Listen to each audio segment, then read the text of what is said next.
Hazel Nightingale never believed in ghosts. She believed in silence, the kind that fills a house when someone is gone but not forgotten. Her grandmother, Iris, had been silent for 30 years. Not angry, just absent, as if she was waiting for something or someone. One rainy evening, Hazel found an old photograph in the attic. A young woman, her grandmother smiling, and a man she had never seen. On the back, written in faded ink, Julian Frost, 1981. The rain was falling the same way it did the night he used to stand outside. Hazel turned the photograph over, hoping for more. There was nothing, just a date, and a name no one had ever spoken. She went downstairs and asked, "Who is Julian Frost?" Iris did not answer. She turned her face toward the window, toward the empty street where no one ever came. The rain fell harder. Hazel waited, but Iris said nothing. Her silence was the only answer she ever gave. That night, Hazel could not sleep. She searched for Julian Frost online. Nothing. No obituary. No social media. No death record. It was as if he had never existed, except in her grandmother's silence. The more she searched, the more she realized. Some people leave no trace, only silence in those they leave behind. The next morning, Iris spoke. Her voice was dry, as if the words had been buried for decades. He was not a bad man. He was just lost. He used to stand outside this house, in the rain every night for a month. She paused. I watched him from the window. Every night. He never knew. Hazel held her breath. "Did you ever let him in?" Iris shook her head. "I wanted to. God knows I wanted to.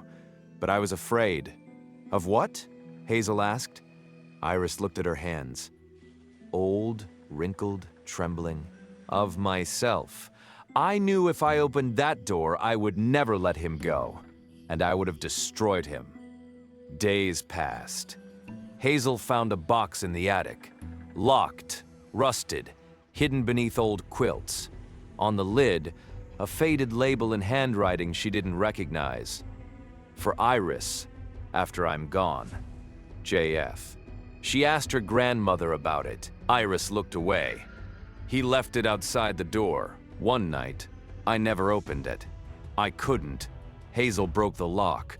Inside, 42 years of letters, all addressed to Iris, never sent.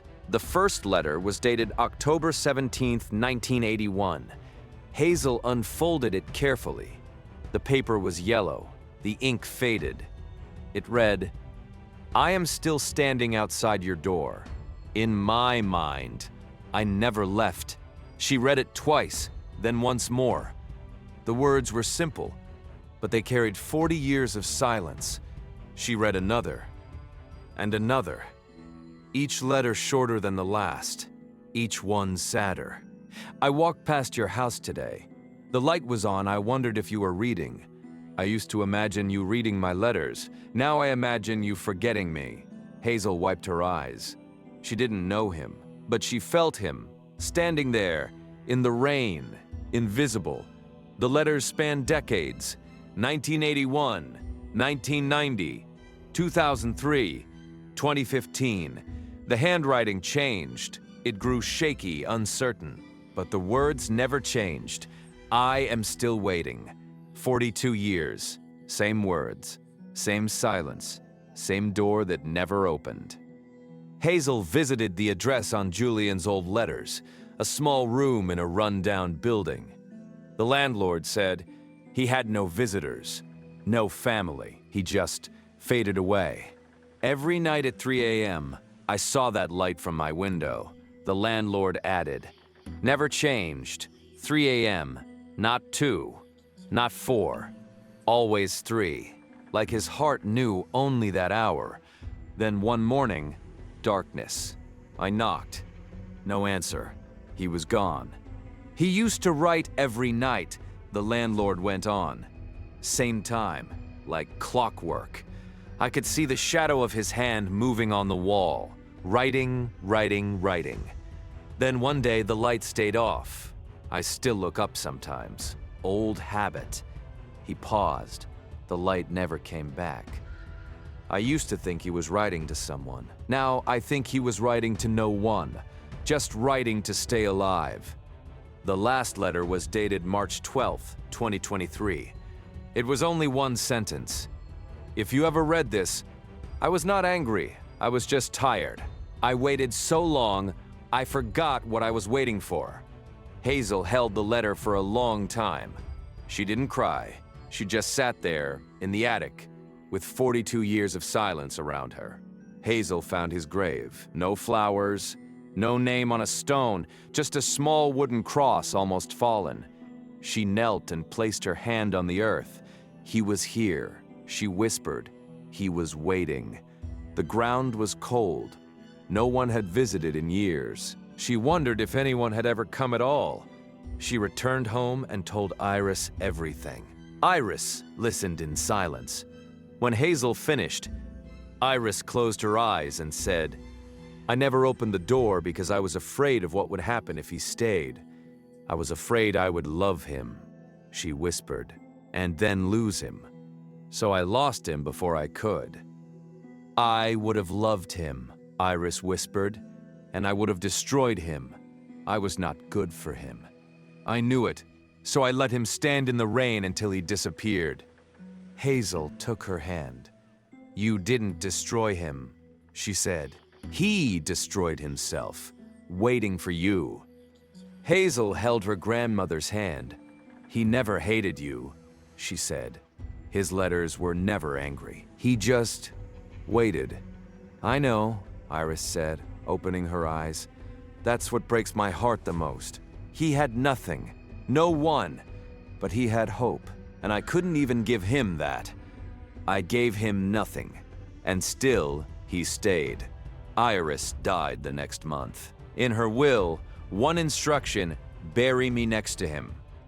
The lawyer asked, "Are you sure, Miss Nightingale?" Hazel did not hesitate. "Yes, she waited long enough."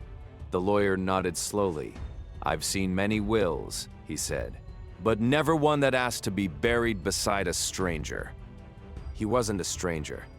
Hazel said he was the only one who ever knew her, even if she never let him in. That evening, Hazel went to the attic. She opened the box one last time. She didn't read any letter. She just sat there, with 42 years of silence. They buried Iris beside Julian's unmarked grave. A single stone now marks both graves. The inscription, "She opened the door." Finally, there were no flowers, no ceremony, just Hazel, the gravedigger, and the rain, the same rain that had fallen the night he first stood outside her door. Hazel stayed until the grave was covered. Then she knelt and whispered, "You're not a wanderer anymore." Hazel visits the grave every year. She places a single flower, the same flower every time, and she whispers the same words. He never sent a single letter, but she read them all. In her silence, some years she stays for an hour. Some years she just kneels and leaves, but she never misses a year, not once. She wonders if Julian would have liked the flower. She never met him, but she knows he would have. One year, she brought the box of letters. She sat between their graves and read one aloud. The wind carried her voice away. And for a moment, just a moment, she felt like someone was listening. It was the first letter, the one where he said, "I am still standing outside your door." In my mind, I never left. She stopped reading, looked up at the sky. The rain had stopped. For the first time in 42 years, the silence felt different, not empty. Full, the wanderer walked for 42 years. He found no door, but after he left, the door opened. Not for him, for his memory. Maybe that's enough. Maybe love doesn't need to arrive. Sometimes it just needs to have been real. Julian Frost wrote her a letter every night. He never sent a single one. The door stayed closed. The rain kept falling.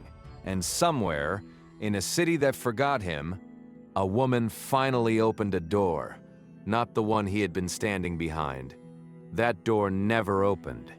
She opened a different door, the one inside her, the one that had been closed for 42 years. She didn't open it for him. He was gone. She opened it for herself, for the silence she had carried, for the name she had never spoken, Julian Frost. The rain did not stop. It never would. But she no longer needed it to. If this story stayed with you, share it, subscribe, and keep asking, would you have opened the door? Not what the world expects, what your heart chooses, beyond the ordinary.